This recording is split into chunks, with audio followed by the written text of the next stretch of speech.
দাঁড়িয়ে নামাজ পড়া ফরজ, দাঁড়াতে পারতেছেন না, বসে পড়লেও কবুল করবে কে? অজু করে নামাজ পড়া কি? পানি নাই, তায়াম্মুম করে নামাজ পড়লে কবুল করবে কে? বিয়েতে মোহরানা দেওয়া কি? মোহরানা নাই। এক সাহাবী বললেন, ইয়া রাসূলুল্লাহ বিয়ে করব, মোহরানা আছে? না। কি আছে? তো কিচ্ছু নাই। তো কিচ্ছু না থাকলে বিয়ে করবো কেমনে? মোহরানা দেওয়া লাগবে না?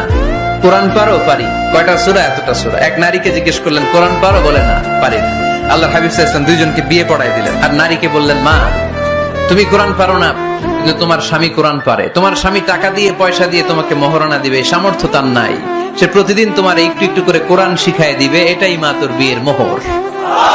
আমার সাথে আওয়াজ করে সবাই মিলে দোয়াটা পড়েন, আল্লাহুম্মা ইন্নী আউযু বিকা মিনাল বারাস ওয়াল জুনুন ওয়াল জুজান ওয়া মিন সাইয়্যিল আসকাম। মানে সব মুসলিম, আমার কাছে পীরের মুরিদ নাই, তাবলীগের ভাই নাই, জামাত ইসলাম নাই, শাসনতন্ত্র নাই, ঐক্যজোট নাই, বিএনপি নাই, আওয়ামী লীগ নাই, কিচ্ছু নাই। আমি বুঝি মুসলমান। একে অপরের মুসলমান বলে কনসিডার করতে চাই না, খালি পিস পিস করি, টুকরা টুকরা করে দেশটারে শেষ করে দিলাম। আমাদের প্রভু কয়জন? নবী কয়জন? কোরআন কয়টা? কিন্তু আমাদের মধ্যে বিভাজন। আমরা কি বিভাজন চাই নাকি ঐক্য চাই? আমাদের প্রভু এক, এক নবীর উম্মত, জীবন বিধানে কইশি। আমারও অনেকে দেশে কাফের বলে, আছে না নাই? আমি অবাক হয়ে যাই, এই কাফেরের কথা শুনতে এতগুলো আল্লাহর ওলি কি করে আসে? আমার বুঝে আসে না, এই কাফেরের কথা শোনার জন্য এরকম ধাক্কাধাক্কি হয় কেন? আল্লাহ তুমি হেদায়েত দান করো। আমি শুধু আল্লাহর কাছে সাহায্য চাই আর আপনাদের দোয়া চাই। দোয়া করবেন, বদদোয়া দিবেন না তো আবার। আর কে আমারে কাফের বললো, কে কি ফতোয়া দিল, আই ডোন্ট কেয়ার। ওইদিকে আমি তাকাই না, এর কারণ পিছনের দিকে তাকানোর সময় আমার নাই। চিল্লা এখন ঠিক কিনা?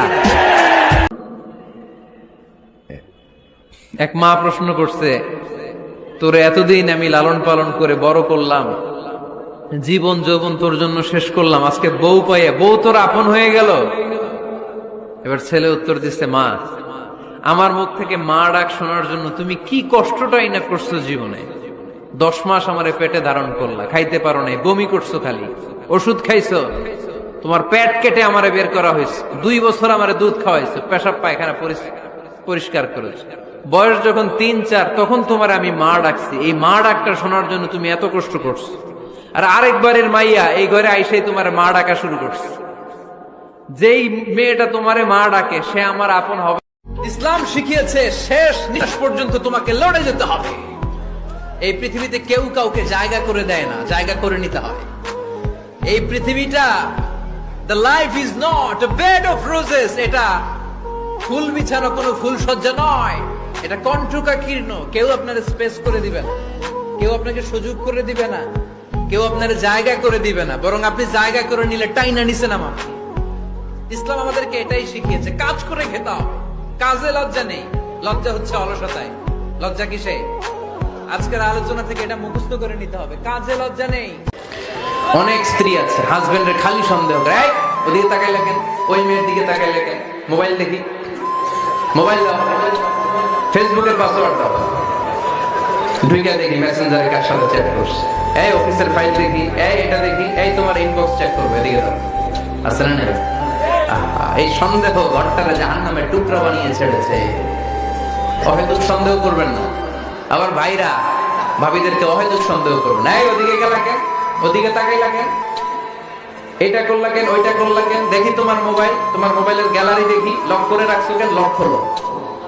আসলে নাই অহেতুক সন্দেহ ফ্যামিলিটারে জাহান্নামের টুকরা বানিয়ে দেয়। হ্যাঁ, ভ্যালিড কোনো অপরাধ যদি স্বামী করে ফেলে, ভ্যালিড কোনো অপরাধ যদি স্ত্রী করে ফেলে, পরকীয়ার কোনো বিষয় যদি প্রমাণিত হয়, বসেন, কনসাল্ট করেন, একে অপরের সাথে কথা বলেন, জিজ্ঞেস করেন। কিন্তু অহেতুক